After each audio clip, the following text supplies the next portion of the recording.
Hey guys, welcome back to my channel. It is time for another true crime video yet again, and today we will be talking about the People's Temple Church and the Jonestown Massacre.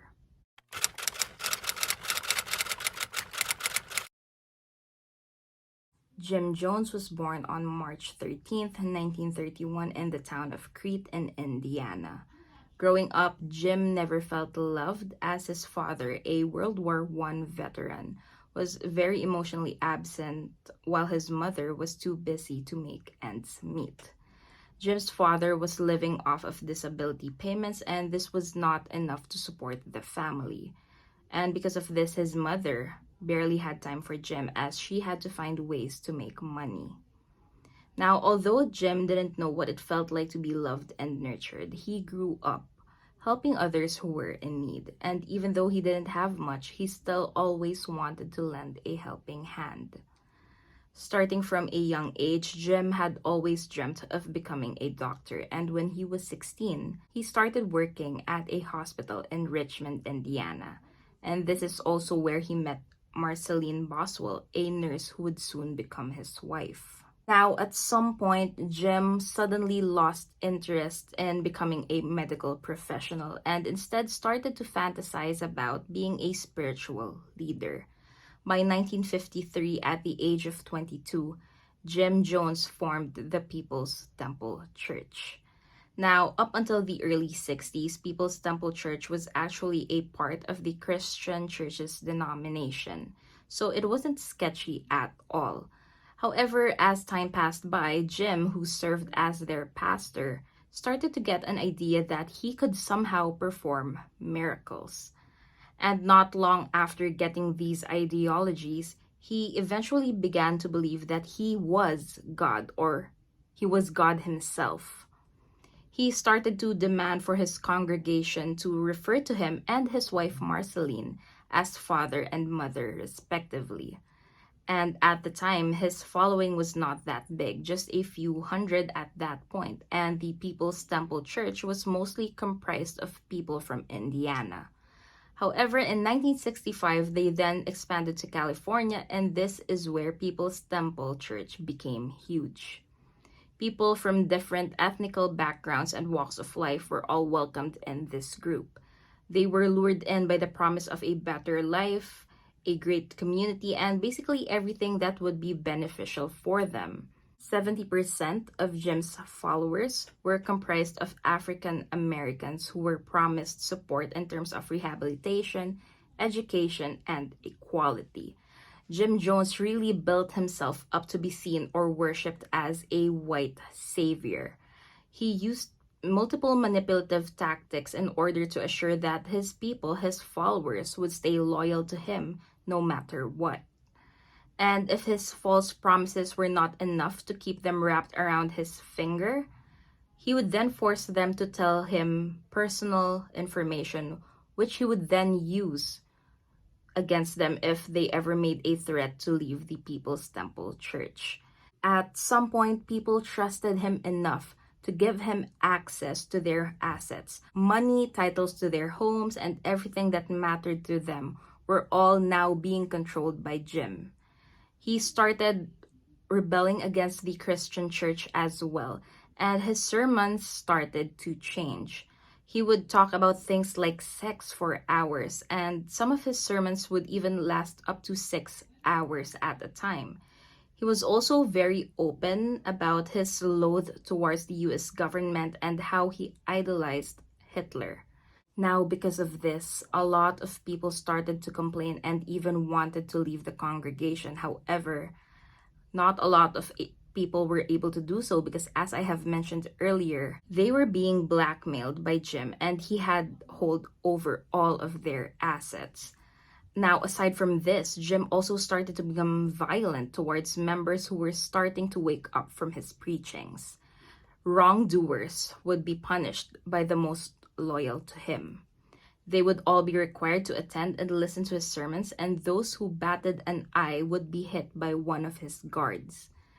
Even children who would misbehave or simply pee their pants because they were young would be punished and poked with electrocuted rods.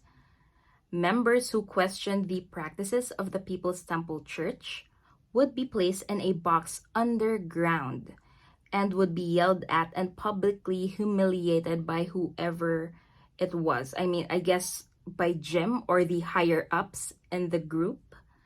Now, at some point, Jim Jones started to share with the entire congregation how he was becoming unfaithful to his wife, Marceline, even saying that he was no longer comfortable sleeping with his wife as this made him feel dirty.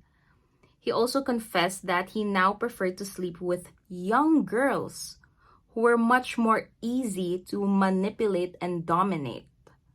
He was clearly sick. Now, some people believed him, while many others thought that this was insane, even for Jim. Now, since a lot of the members of the People's Temple Church wanted to leave, someone must have spoken up about the things that were happening, because in 1978, a magazine published an article exhibiting the possible abuse that was happening within People's Temple Church's walls. Paranoid about the backlash and the possible punishment that he may receive, Jim then decided to move himself and his most devout followers to Guyana, where they settled in the middle of the jungle. And once they built Jonestown there, things just got even worse than it already was. This cult or religious group now became some sort of concentration camp, wherein if the members tried to flee or ask for help, they would be punished or sometimes even be killed. This would also be done to anyone who would question Jim. Their passports, as well as anything that would allow them to communicate with their loved ones back in the United States, were also confiscated, and there was simply no way out. Now, aside from the sermons which were broadcasted everywhere in this camp, people were also required to attend daily propaganda classes to further brainwash and isolate them from the rest of the world. People who refused to listen or believe Jim Jones were punished in the most severe way possible. And since none of their loved ones has heard from any of them in months, their families demanded for the U.S. government to intervene and open an investigation as to what is really going on. Sort of like a mass welfare check. At this point, people back in the United States were already talking about how sketchy this entire thing was. Thousands read that magazine article and were scared for the members who relocated to Guyana with Jim. Now, because of the outcry, Congressman Leo J. Ryan was then sent to Jonestown to investigate and do a welfare check on the members. He went there specifically to talk to 60 people who all told him that they had no intentions of coming back to the US and that they were completely happy with their lives in Jonestown.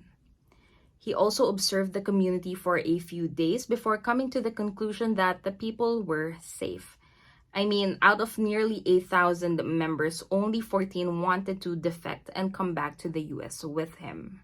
On November 18th, 1978, the congressman and these now ex-members of People's Temple Church were about to ride a small plane that would have brought them back to the United States.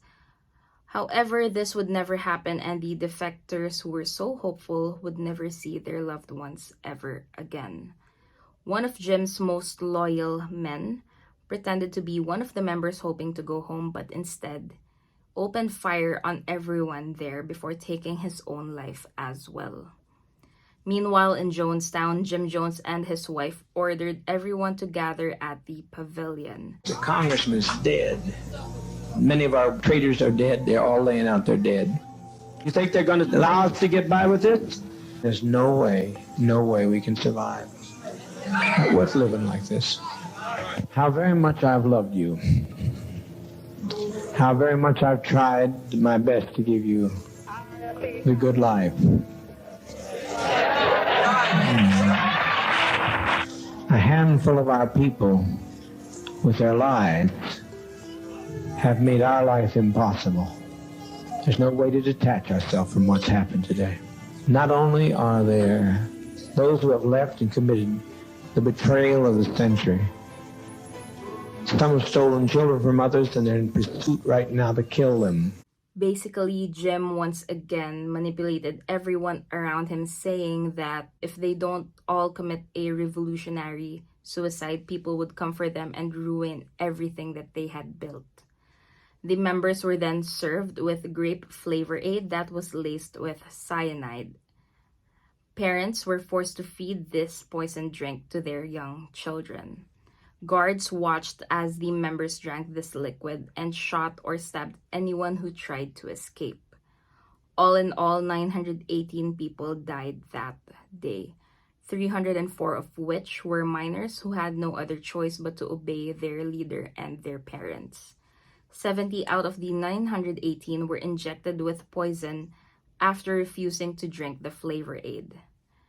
And that was the end of People's Temple Church. Now, a lot of people refer to this event as a mass suicide, and I do not believe that at all. I personally think that what happened at Jonestown was a mass murder, a massacre. Almost 1,000 people were brainwashed by a single deranged man, and they didn't have any other options. I mean, if they did not drink the flavor aid, they would still have gotten shot or stabbed, so there really was no way out.